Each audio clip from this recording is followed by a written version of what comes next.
Okay.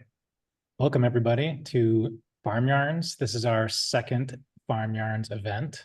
It is a monthly series that we're bringing on here in Farmer's Footprint. And it's a series designed to inspire curiosity and ignite meaningful conversations around both our individual and collective roles in a shared food system.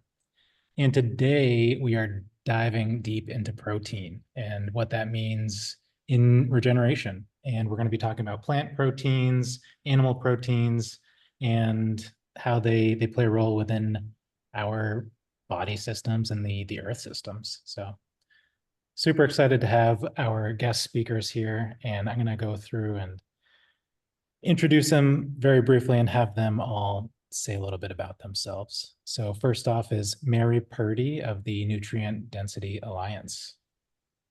Welcome, Mary. Thank you. Thank you so much. Should I say something or shall I wait? Tell us a little bit about yourself.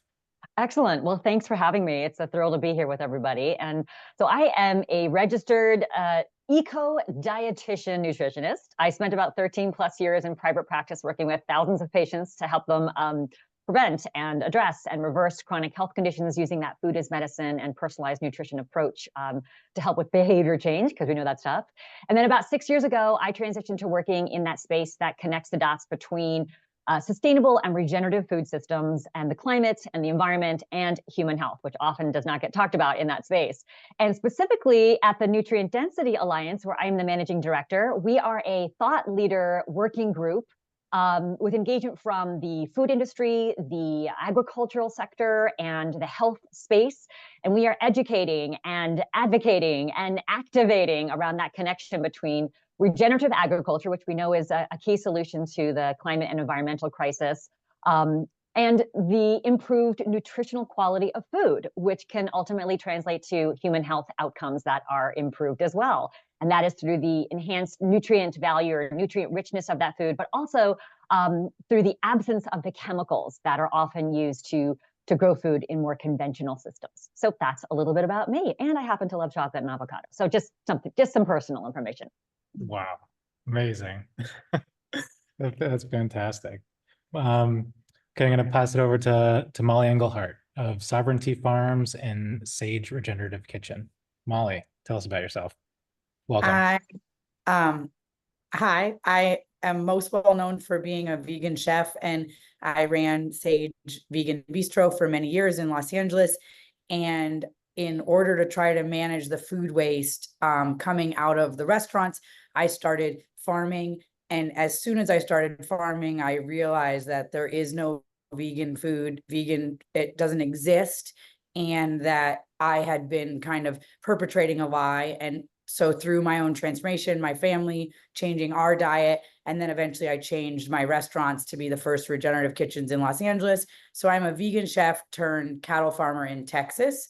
And that is my journey. And I sat on the board of Kiss the Ground for many, many years. And my brother co-founded Kiss the Ground. So I've been in the regenerative space for about 10 years, but I've been farming regeneratively for 6 years, almost 7 years now. Wow, amazing. Happy to have you here. Welcome. Thank you. And next up is Kate Kavanaugh of Groundwork Collective. Welcome, Kate. It is such a pleasure to be here. Hi, I am Kate Kavanaugh, and I was a vegetarian for 15 years before I founded Western Daughters Butcher Shop in Denver, Colorado in 2013 as a butcher shop that was trying to balance urban and rural spaces through whole animal utilization and regenerative agriculture, which at the time the word regenerative wasn't even really in the lexicon, which is how long I've been doing this. And then I am also a nutrition therapist and have been in practice for a number of years. And I run the Mind, Body, and Soil podcast, which is about to become the Groundwork podcast, where we explore what I call the threads of what it means to be humans woven into this earth. And we've done a lot of explorations around plant and animal agriculture, both around agriculture as a whole, as a 10,000-year experiment. And I am a self-proclaimed supply chain and resource nerd. So we also explore a lot of other supply chains and resources outside of the food system, whether that's looking at wood or sand or corn or cotton, and really the implications for all of this, what it means to move resources to our bodies in a space where we used to move our bodies to resources in these modern times, and all of the complexities and externalities of that. And I'm really excited to talk about protein. It's one of my favorite things to talk about. Awesome. Cool. Welcome so much. And last we have Ricky. And now I didn't ask you how to pronounce your last name, so but of MIKUNA. So Ricky, Of course, Andrew, I'll spare you. I'll spare you. But hi, everybody. My name is Ricky Echanique. I'm originally from Ecuador. I grew up in Ecuador and moved here to the US when I was 17. Came here to play professional tennis, and I grew up in the farming community in Ecuador. So I grew up around farmers, mostly like around cacao, mangoes, and bananas. So I have like some deep agricultural roots for like a few generations. And I am the founder and CEO of MIKUNA Foods. MIKUNA is the first company to make a regenerative business model and a regenerative business supply chain with indigenous people all across the Andes Mountains, bringing this new crop called chocho. So what is chocho? Chocho is a lupin. It's a legume that grows high in the Andes between 10 and 14,000 feet. It is considered one of the highest sources of protein, super high quality, and I'm excited to dive in and share with you like what I've discovered in the past few years. awesome. I'm excited to learn. Great. So we are going to, so I'm going to just answer some of the initial questions that usually get asked. So we are recording this and it's going to be available for replay afterwards. And that is going to live both on our YouTube page, but also within our community which is hosted through Mighty Networks. And it's an incredible community, and Mel's going to put that link in the chat now. There are over 9,500 people in there, all passionate, interested, knowledgeable about regenerative agriculture and regeneration as a whole. It's an incredible place to be. We're always sharing resources and opportunities within the space, other events such as this one, and yeah, love for everyone in this call to join the community if you're not already in there. So, but yeah, we have a lot of questions, and if anybody here does have questions to ask, pop them over in the chat, and we're gonna go through them. Hopefully at the end, we'll probably have time for one or two. We'll see how the talk goes, but yeah, we'll get to it later. So I'm going to go ahead and share my screen and dive into these questions.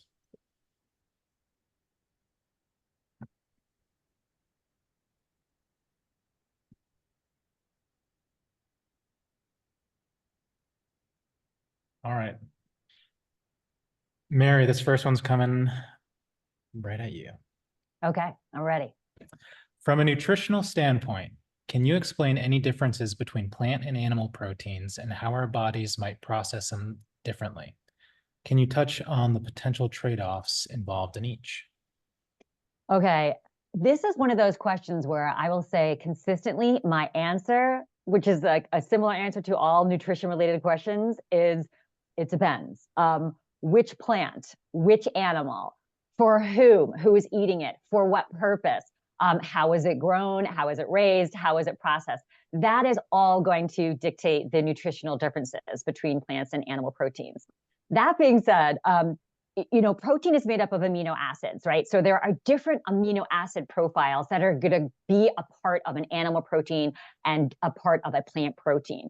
And some might say that, if you eat 3 ounces of an animal protein, that might have more grams of protein than 3 ounces of a plant protein, which may mean that you may need to eat more plant protein according to whatever your protein needs are. But that is going to depend on the individual.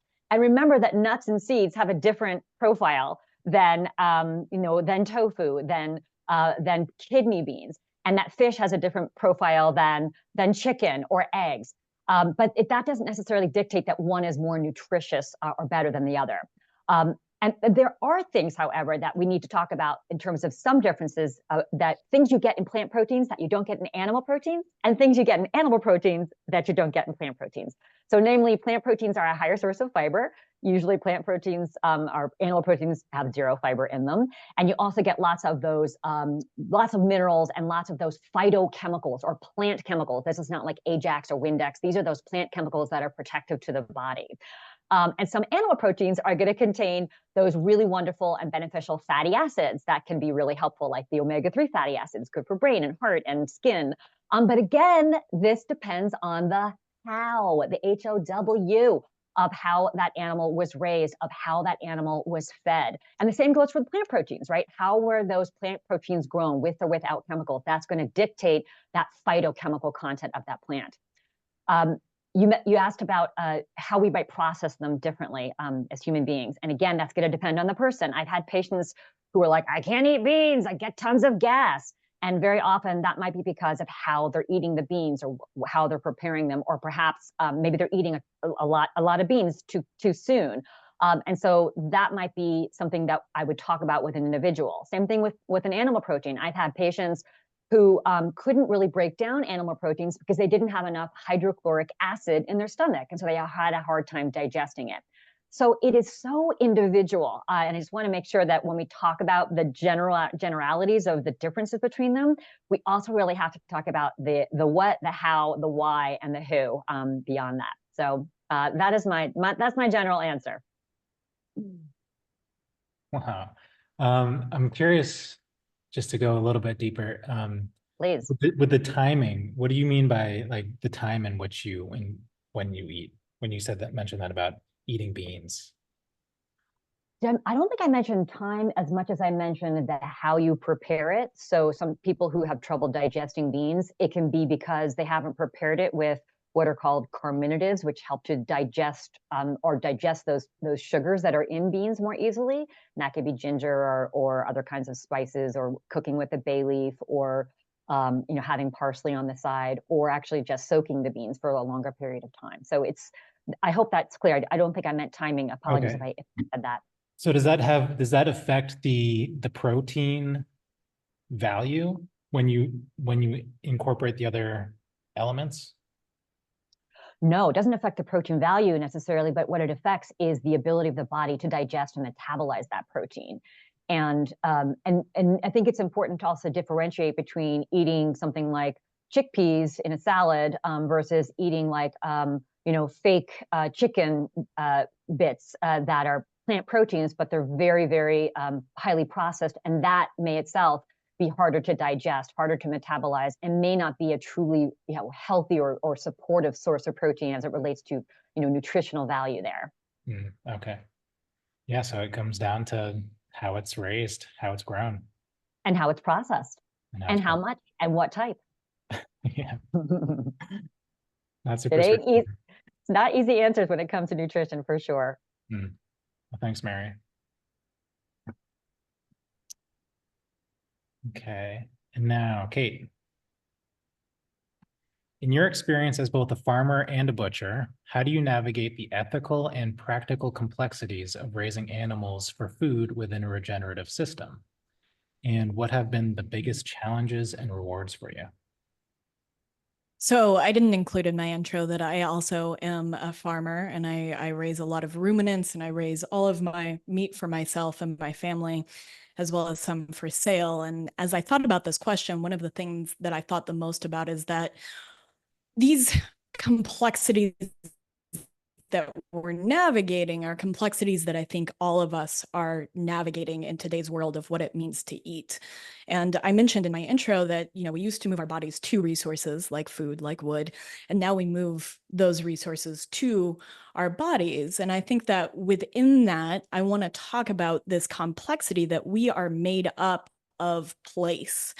And I think that used to be a very simple and easy thing to understand. We ate from place and interacted with that place in cycles of matter and of reciprocity, and all of the minerals in the soil, all of the vitamins and phytochemicals, as Mary mentioned, that were in the plants and animals that we were consuming became a part of us. And that is still true. We're just made up of places that are sort of flung further and wider. And, you know, it's up to us to kind of navigate where we're eating from in sort of all of these layers, because we are woven into our environment, and we are all of our environment. So we have an effect on how all of this is woven together. And when I'm thinking about navigating these ethical and practical complexities, a lot of what I'm thinking about is that context and how I better consider the context of the food that I eat and my place within these supply chains. And so the root of the word context is the Latin textere, which means to weave together, which I think is perfect for this. And I think as I consider this as a farmer, right, I'm trying to see all of the relationships that are unfurling and unfolding within the environment and animal and myself. You know, if I'm purchasing food from a farm, which I do from friends, I'm considering those contexts, right? And so that the way that everything is knit together and the way that you have, you know, and I love this quote, that energy flows, matter cycles, and life webs. And so I'm having an impact on the way that I raise my goats on the farm. They're having an impact on the soil and that ecosystem within the context of this region of the world. And regardless of where we're picking up our food, that is true. And I think about this within a protein standpoint of when I am looking at regenerative protein sources, I'm looking at animals that are woven into that environment in a way that is positively impacting the soil and all of the mineral cycles that are happening there, so that those minerals and that soil food web can get charged really well and lend to that web of life that is putting those minerals, those phytochemicals into the plants, that is creating this really complex ecosystem, and how I'm woven into it. And I really believe that ruminants have the power to do this when we put them in a space that is mimicking some of those natural cycles, whether that's a bison grazing on the plains that used to comprise 40% of the United States, or it's a goat in a very different context, very different part of the world. In the same way that I think that when we plant a crop, we are considering how that crop is impacting the soil, is impacting that local system, that ecosystem, that watershed, and the biodiversity within that system. And so it really comes back to this idea that when I'm considering the complexities, I'm trying to consider at least one modicum of the complexities, knowing that I could never capture them all, of how we're woven into that place, and knowing that no matter what I eat, there is this sort of string of externalities and impacts that are being had in a response within that system. And so within that, I think some of the biggest and challenges and rewards are the same. And I think that challenge is thinking about that context, thinking about my context, whether I'm eating from my backyard or from 5, 10, 50 miles away, or 500, 5,000 miles away, as is increasingly the case in food supply, to find a deeper connection to my food in a way where I am better facilitating that webbing of life that is contributing to nutrient density, as Mary Purdy said, and phytochemicals do bioaccumulate in animal tissues as well as plant tissues, and really increasing biodiversity and the connectivity of life. And I think that's a reward and a challenge both. I love that. Yeah. It is the reward is the challenge. The challenge Yeah. is the reward. It's true. Amazing. Great. Well, thank you so much, Kate. Yeah, it was a pleasure. Okay. Now, Ricky. Now, Ricky, I am going to start off by saying when I was making the drawings for the farm yarns, I Googled chocho and I found a Jamaican chocho, which was not the kind of chocho that you're going to be talking about. And I had no idea. So chocho is a brand new thing to me, and I think to possibly many people in here. But okay, so what makes chocho unique as a plant-based protein, not just nutritionally, but in its role within regenerating the land and local economies in the Andes? And what makes one plant protein source better than another? What should we be looking for? Thanks, Andrew. Well, no worries there. Just to clarify, chocho is an indigenous word from Quechua people. So I'm originally from Ecuador, and chocho is sourced exclusively in Ecuador. And the main indigenous tribe or like language in the Andes is Quechua. So chocho is, I think, little bean in Quechua. And it is a very unique plant protein source. So the way that I ran into chocho originally, first I noticed all the BS that currently is in our system, right? Labels, you have to figure it out and discover it, like where the food is sourced, what does it have, what does it mean, like ingredients, natural, non-natural, organic. I mean, like there's so much information out there that makes it super hard to purchase a product or know what it has.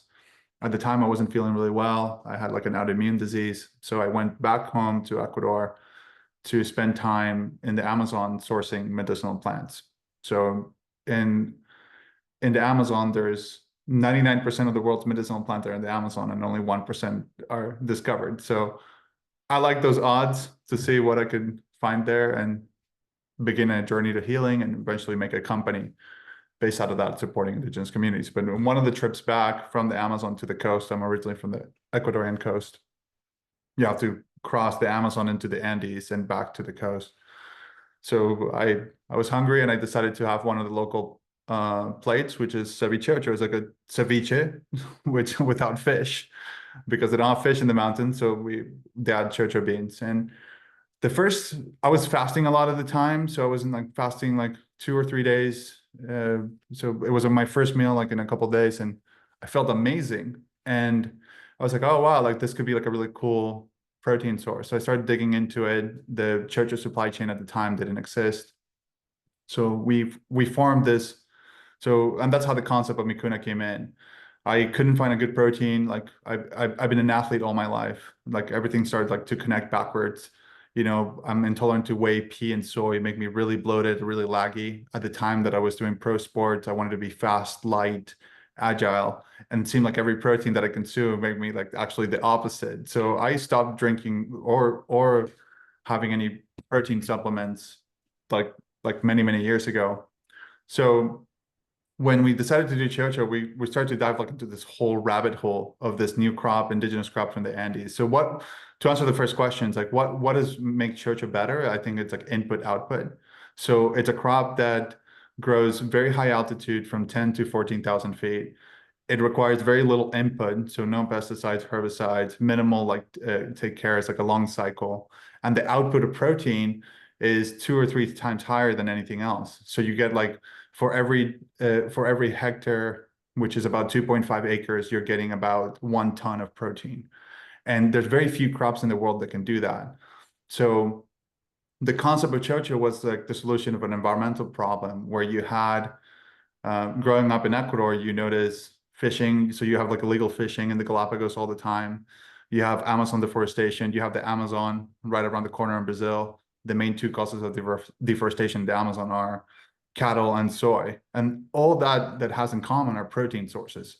So some of like the most sensitive habitats in the world have a common environmental problem, which is like protein extraction. I call it protein extraction. So the goal of MIKUNA was, okay, we found this great regenerative plant-based source, and we can alleviate some of the intensive protein production from these places and put it somewhere regenerative. Chocho grows mostly like at super high altitude, and you can only grow like a handful of crops: amaranth, quinoa, potatoes, maybe wheat or barley, and fava beans. So coming with this concept, I associated about 3,000 farmers, indigenous farmers, in over 20 different indigenous communities littered in the Andes. And I had to convince people to plant chocho, right? So that's like the first stage. So like it solves like the environmental issue of protein production or harmful protein production. The second one would be the benefit to the indigenous people, which is because chocho is scarce, is a premium source, is like a long cycle crop, you get a premium. And because MIKUNA is buying directly from them, they get like a 30-40% more income because of this direct purchase. Usually they have to go through middlemen. So we're removing the middleman, purchase it directly from them, and then the farmer sees a direct benefit. And then lastly, the end consumer would be, we have this complete protein, which is rare in the plant-based space, which has like phenomenal trace minerals. It has magnesium, calcium, as much calcium as milk, fiber, and healthy omegas. So and Mary can actually, I would love to hear Mary's opinion on this, but if you got like a nutritionist give you like the ideal like macro plate, you wouldn't have like at least 50% protein, 20% fats, 20% fiber around that area. So chocho naturally has that amazing macronutrient profile combined with like a very solid micronutrient profile. And I feel like this benefits like the end consumer. Like you have like a plant protein that's non-processed, is not isolated, extracted, or chemically separated from its fats, fiber, or protein.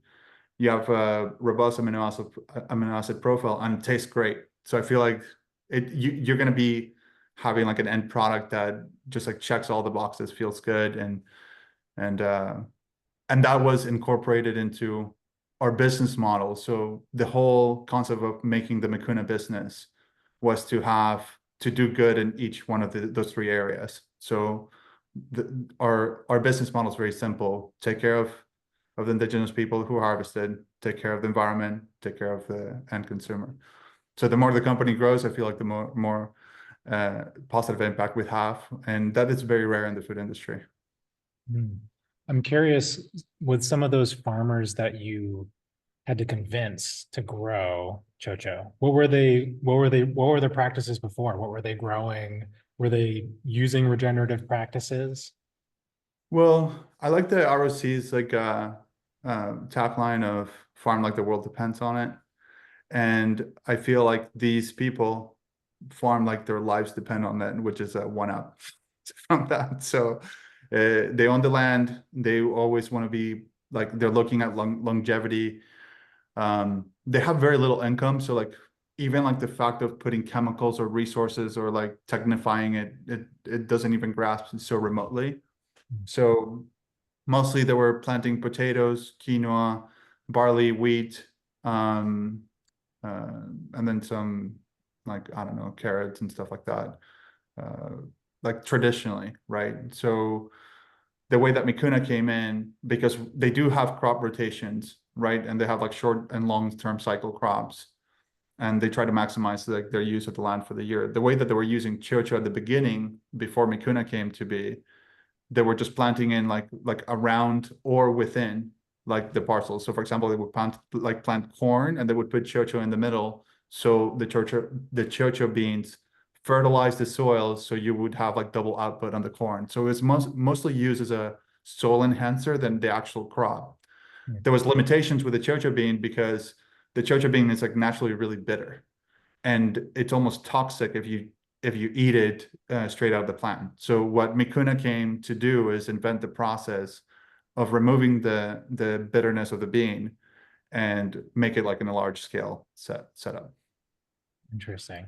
And is it something that can be grown in America or in other is there anywhere in America that is high enough to grow it? Well, it's a funny question, because I think that at some point we looked into this, and what makes Ecuador special, or the Andes special, is like you're at the equator, and that's like basically the closest point to the sun, right?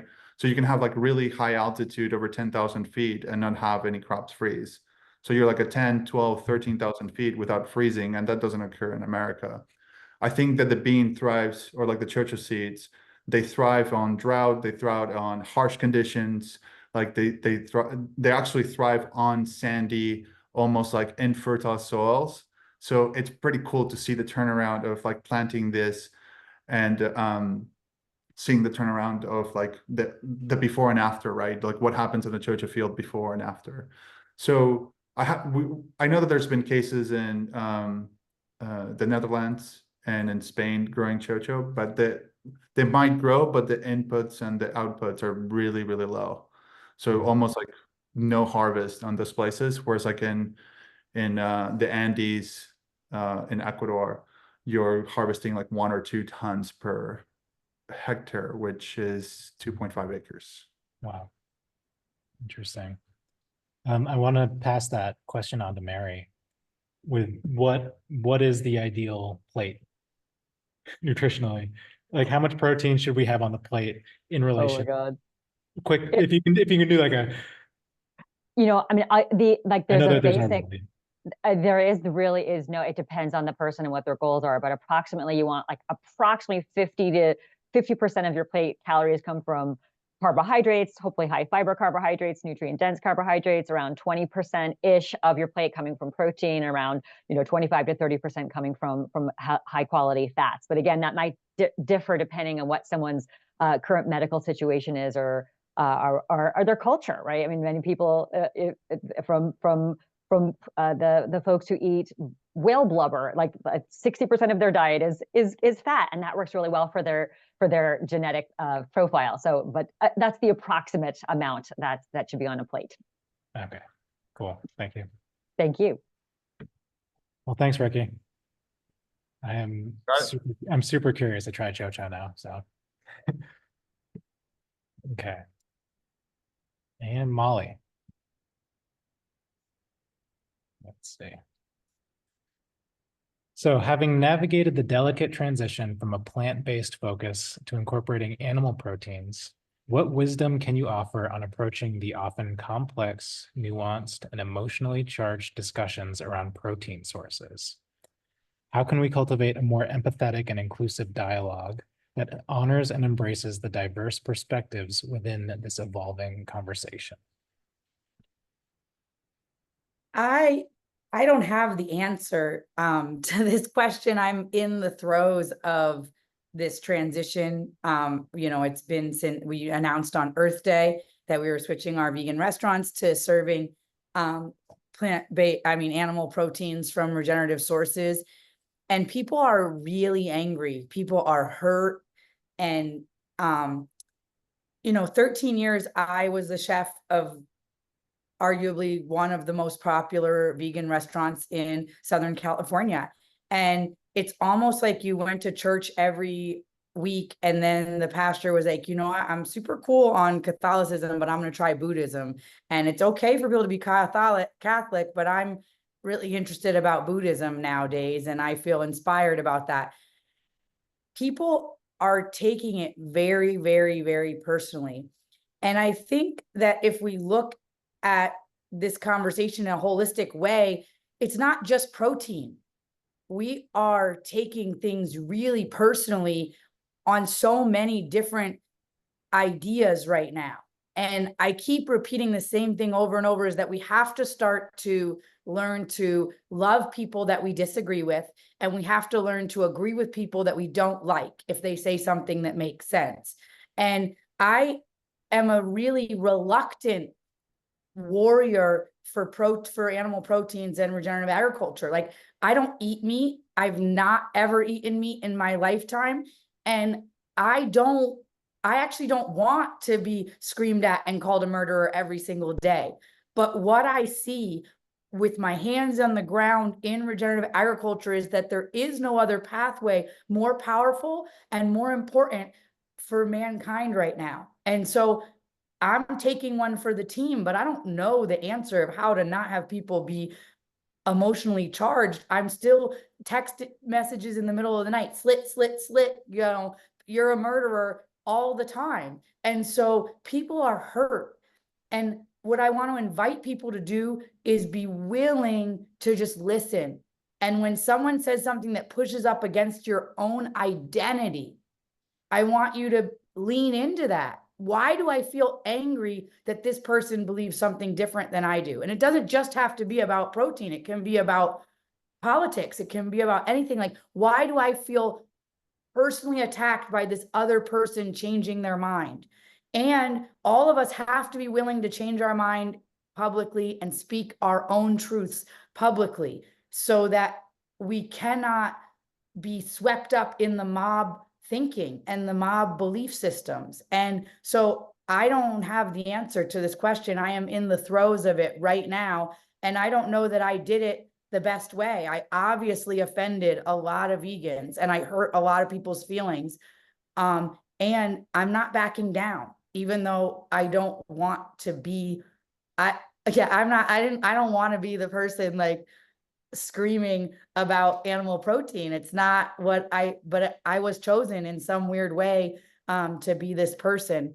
And I think that we have to embrace the idea, and Mary talked about this, is that each of us are an individual. And so I don't eat meat. I'm an A blood type, and it's really worked for me for most of my life. I'm 46 years old. I just had a baby. I'm breastfeeding. Like I'm a little heavier than I'd like to be, but I've had 4 babies back to back. But metabolically, I'm in really good shape, right? And so that's working for me.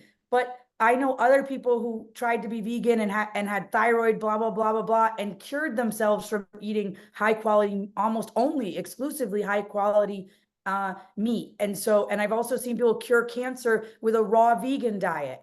And so we have to be willing to say, this works for me, and this other thing works for other people. But remembering that there is no food without death. We cannot escape death. Death is happening all the time. It's on every plate, no matter how much percentage of protein is on that plate. Some things have died for us to live. And that's the one thing that we need to remember. And then we need to remember to honor that we each have different bodies, and that we each are going to need different things to nourish that body. And we can't put our own identity on other people. And then maybe the last thing is that we don't identify with the fuel that we put in our body, that we learn to identify with the practices around that fuel. Like, I want to be someone who eats regeneratively sourced food with no poisons. And maybe we could all come together on the sourcing and the lack of poison, instead of the what type of fuel that we're all eating. And I hope that answers your question, but I'm still in the middle of it, so I don't have the answer. No, that's amazing. I mean, yeah, you're in the throes of it. It seems really. Sage may not survive. Like, we're actively contemplating shutting down because it's not working. And the activists have gotten our page on Google to say permanently closed, because all of this is crowdsourced. So you can go to a restaurant multiple times and say permanent closed, permanent closed, permanent. You get enough people to say that. Now Google says you're permanently closed. Yelp says you're permanently closed. And then I'm fighting for a week to get it turned back on. So that there's a commitment to having us not succeed. And they may win, but it will be a sad victory, because I am here for the animals and for the environment just as much as they are. Well, I'm curious to ask, because what was your tipping point to really dive into embracing regenerative agriculture, being a vegetarian, and making this choice? Because I know with a lot of vegans that I know personally, the tipping point has been, seeing a video from PETA or experiencing something firsthand that really disturbed them. What was your tipping point to go the other way? Yeah, Graham Sate had a TED Talk in 2013, and then he made it really clear about carbon cycling. And in like 13 minutes, he just blew up my whole worldview. And I wasn't thinking I wanted to eat meat or I wanted to grow animals and harvest them or anything like that at that moment. But I was really present to that the food waste coming out of my restaurants was far more damaging than any cows that anybody could talk about. And so I felt very motivated to start a farm so I could sequester all of that food waste and turn it into compost. And then in that journey, I just realized that compost needs manure to set it off. And then I just realized, oh, well, I'm breastfeeding and my cow has milk in its udder, but I'm feeding my kid oat milk from Costco. And that seems not, and I just started to realize that I was part of nature, and I was thinking I could live outside of death. And there is no way for that. So it wasn't just one tipping point, but Graham Sate is who convinced me to buy a farm and start taking all the compost out of the restaurants. And that was the beginning of my journey. Right. And I'm curious too, now that you have a few months of perspective, even though you're still in this, you mentioned that maybe you didn't do it the right way. How might you have presented this differently? I don't know that there is a way that I could have presented it that would have made people happy. People are writing me a lot of emails. Well, if you had just shut down and reopened, if you had done this, if you had done that, if you had not announced on Earth Day, if you had not. And I don't know that any of that is truly accurate. My restaurants were going in a bad direction post-pandemic, no matter what. And I made this choice because I believed it was what was best for everybody. And it did not solve for what's happening in the restaurants. It exasperated it. But I do believe that the message of regenerative agriculture through me has been widely, been at Fox. I've been on Fox News 5 times. I've been everywhere you can imagine. I've done 60 podcasts in 90 days. So the cost may be my family business, but the benefit is going to be many more people are hearing about regenerative agriculture. And so I used my voice to stand up for what I was believing in and what I do believe in. And so I don't think there's some way I should have done it differently. We risk hurting people's feelings whenever we tell the truth, but we must never stop telling the truth. Amazing. Well, thanks. Thank you for telling the truth, telling your truth. I want to add Thank something you. to Mollie's story. There is no regenerative agriculture without animals. And in Ecuador, remote Andes, part of the cycle is to have animals on the land. And it's not like, oh, choose one camp or the other. It's all part of it. Like all it matters is how it's grown. It's grown regenerative, grass-fed, properly, without chemicals or pesticides. And I think what Mollie is doing super cool, because if you go cut an Angus steak here in the US, the fat is white. And if you cut it out in the indigenous tribe, the fat is yellow. And that's because of the feed of this of the animal. So it's very, very important that we have that option, because what Mary's saying is everybody's individual. Not everybody can eat plants, nobody can eat meat. We have to have both options. And the system is designed to incorporate both. So it's not like choose a camp and divide it into camps. It's being part of both camps and doing it right. Of course. And that's what I I had hoped people would come to, but it's been very hard. I'd love to add something to that as well. Please. And I think people being meat eaters, that's not going to change. Maybe they'll reduce their meat content, but if we can find a way to ensure that animals are raised in a way that where they're allowed to exhibit their own natural behaviors, they're treated humanely, that is absolutely critical for this conversation. In addition to their having benefits for the environment, the content of their meat, the nutrient value of their meat is actually benefited by their having a less stressed lifestyle. So if we're thinking of making sure that they live in a way that is humane, nutrients will actually be diverted to their mammary glands, more readily for cows that are producing milk, for instance. So that's a key part of this, is the humane treatment and welfare of the animal as well.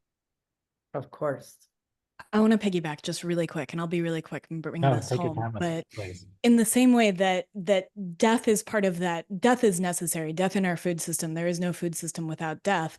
Death is part of the fecundity of bringing that cycle, that life cycle, back into play. That we are borrowing some of these minerals, some of this matter of life, and when we die, it goes back. But in that same way, when we're talking about plant agriculture, we're also talking about synthetic fertilizers. death in terms of blood meal, in terms of bone meal, but also, you know, animal outputs like manure and urine are a big part of what fertilizes, as opposed to synthetic NPK fertilizers, which have a fascinating and storied history. And I just want to go back to that and say that we see death being the impetus for life made new. And that, just to add to this, when we talk about, and I have to say this, when we talk about fat color, that can vary by region, depending on how much, for the most part, carotenoids are in grasses, which can vary by season and by region in terms of that yellow fat or in terms of yolk color. And it's just something that I love to point out because it gets talked about a lot. So. And milk as well. Our milk changes color through the year. And some people say, oh, I don't think your milk is grass-fed right now because it's white and it's yellow when I get grass-fed milk. But that changes through the year. Right now, our milk is very yellow. There's a lot of summer grasses. But in the winter time, even though they're still eating grasses, it can be much whiter. Same with butter and cheese too.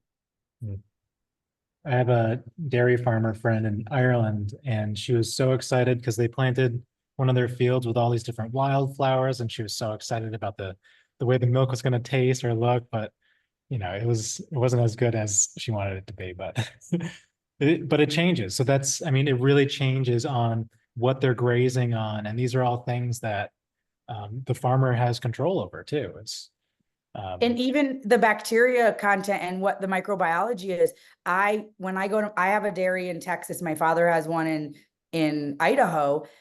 His milk smells weird to me. And it's not weird. It's just, I'm not used to that, whatever that makeup of microbiology that's in his cow's milk. His raw milk is different than my raw milk. And it smells, I can smell and I can taste it to be different. And it's like, oh, it's different to me. But if I lived there and that's what I drank every day, that would be normal to me. And so by region, lots of things can be different. And it's part of why it's so important to eat, as other people have spoke about, regionally, and try to eat as close to home, because a lot of the plants and the minerals and all this and the microbiology is there to serve you because of the environment that you're in. It's actually doing something for you.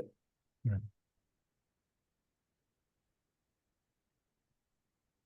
Okay. Actually super helpful, guys. Thank you. What I meant by my statement too is maybe like emphasize what the animals are being fed as well. And there's actually like what they're fed, it turns out into the finished product. So like the importance of that is good. So like, you know, don't feed them GMO soy, don't feed them like a bunch of crap or corn or whatever. So like that, you know, different pastures or different, whatever they're being fed, the animal is a transition vehicle. So, or like, you know, like I want to say like a middleman, but it's not really a middleman. But what I'm saying is whatever like we feed the animals translates into the food, and that has to be the utmost important part of the process. Yeah. We are made of what we eat, whether human, animal, ruminant, plants, all of these things. Matter is made up of what it is consuming. Sure. Amen. We're going to move on to some Q&A, and I've noticed, and I'm going to blame this on Mercury retrograde, because I've seen so many people coming into the call with my name. And so if anybody named Andrew Valenti in here has a question, you can just write your name in there. But over in the chat, if you have any questions for the speakers, I do have some more questions for you guys. So I'm going to move on to those while people plug those in. But I don't know what happened with with my name being on everybody's sign up. So Mercury retrograde, but we're out of it now, so it's okay.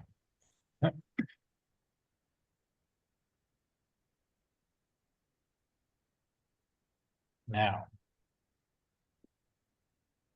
given the current global challenges, such as the climate crisis, food security, and biodiversity loss, how can we regenerate proteins, both plant and animal? How can regenerative proteins, both plant and animal, contribute to a more resilient and equitable food system? And I'm going to throw that one to Kate first. I mean, I think that this comes back to what I think we have all been saying versions of, which is that we have to consider the context of these places and of that relationship between plant and soil, between animal and soil, and the intermediaries between soil, plant, and animal, and then ultimately between us. And it's in considering those contexts, which are going to be the context, I mean, just like Mollie was saying, are going to show in those products because they're reflective of place. And so it's considering that land in Texas might need something very different from land where I am in New York, Vermont, which might be very different than land in Brazil. And so I think that that is a consideration too for culture. And we can't leave this out. When we're talking about agriculture, we have to talk about culture too, and the context of the cultures that exist around the growing of food in place, whether that is food to be eaten near that place or food to be shipped very far away. And so I think that that is a part of that equitable equation too, is considering the context of each shareholder, each stakeholder within that ecosystem, within that bioregion, considering the bodies of people, of land, of water, of animals, of which we are one. And I always remind people of that. We are also animal. And considering how we can best steward and facilitate those relationships in a way that is contributing to biodiversity, to fecundity, to more life thriving throughout all of those supply chains. Go for it, Mollie. I also think that we have to back up. And a lot of times when we talk about equity and food systems, we talk about organic or regenerative is a privilege, and it is. And any kind of diet, vegan or are only eating meat, a carnivore, any of those are also privileges. But eating cheap food that people got very, very sick, likely, and had to put on white suits and zip up and whatever to produce for you is also a privilege. And there's cost associated with all food.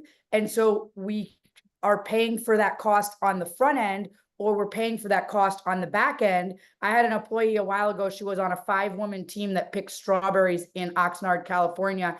Of those 5 women who picked strawberries, 4 of them had a life-threatening cancer before they were 45 or 50. And so that is a cost associated with cheap strawberries that are sprayed with fungicides and all of this stuff that we may not see that cost when we're going to the store. And so I think when we talk about equity in the food system, we cannot just look at like that there's cheap food for everybody, because that's fairness. We also have to look at the cost of producing cheap food and who is hurt by that. And a lot of times those people are invisible in our food system. They are often coming from other countries and go back to those other countries very, very sick. And so I just think it's important that we look at the cost of all food and not just like regenerative and organic food is a privilege and this other food is necessary, but that there's going to be cost paid on one end or the other for all of it.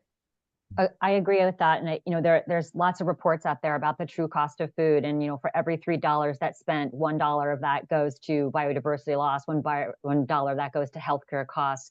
And I think we have been eating a lack of diverse, minimally processed foods, which is wreaking havoc on our health, on our environment. So right now, I think we have about 12 plants and 5 animals that we consume. And if we can get more biodiverse foods, more locally, more culturally appropriate and relevant foods for communities, I think that can make a huge difference. And I do want to give a shout out for plant proteins.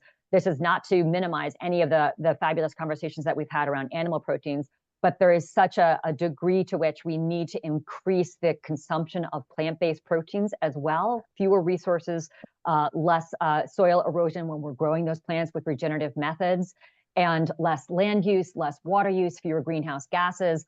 So I think it's critical to see if we can find really creative ways to bring more plant proteins onto menus, onto people's plates, into the dietary guidelines, so we can really emphasize getting those important nutrients in there as well.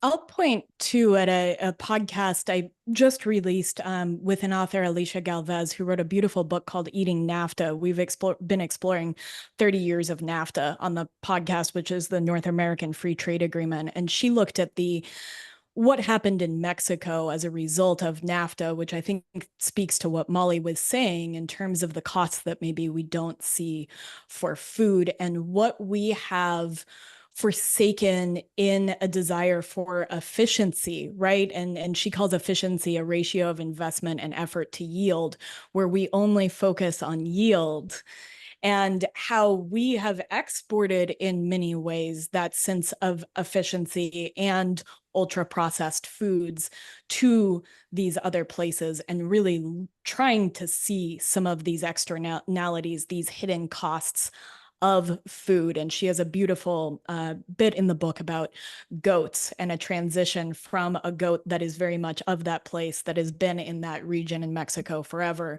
and the government coming in and suggesting that this other new goat that requires much more water and time and veterinarian inputs might be a better solution.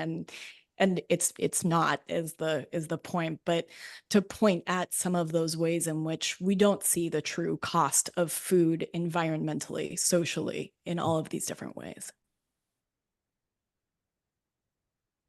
Ricky, We did you must want to weigh not in? trade, Oh, sorry. I would say we must not trade our resilience for convenience. That is what we've been doing, and we have to try to roll that back in every choice in our lives. How is this a choice of convenience, or is it a choice of resilience?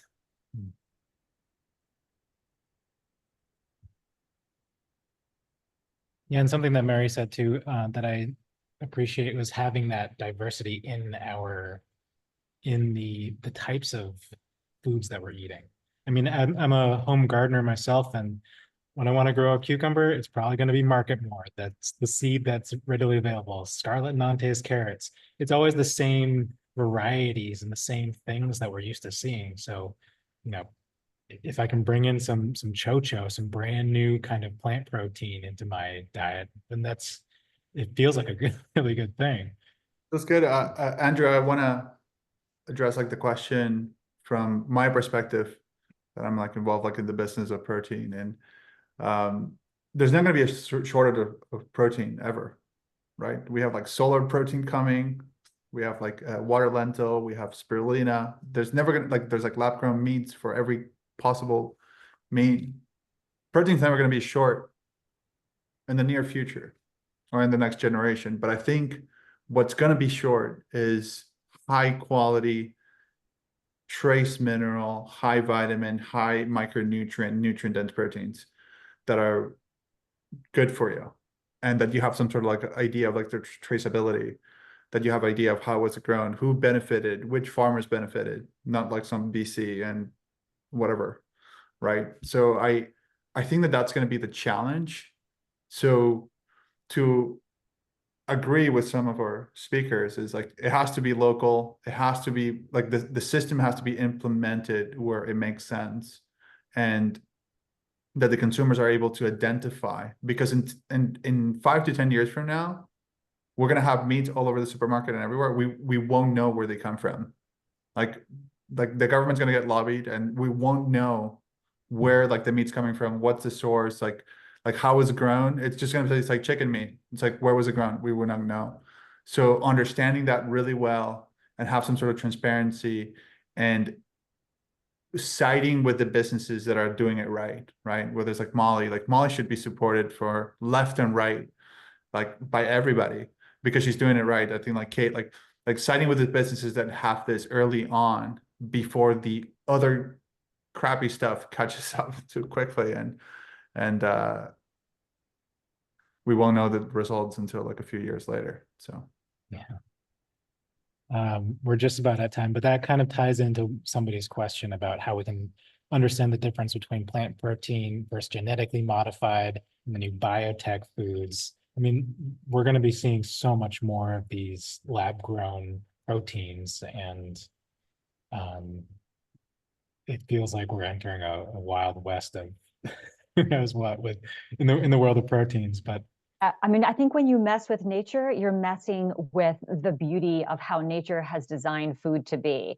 So even lab-grown proteins or, you know, these tech proteins that are plant-based proteins are never going to have the same kind of nutritional value because they simply cannot unless you're injecting, you know, isolated compounds which don't know how to work in the body without the synergistic effect of all the other constituents of naturally grown foods.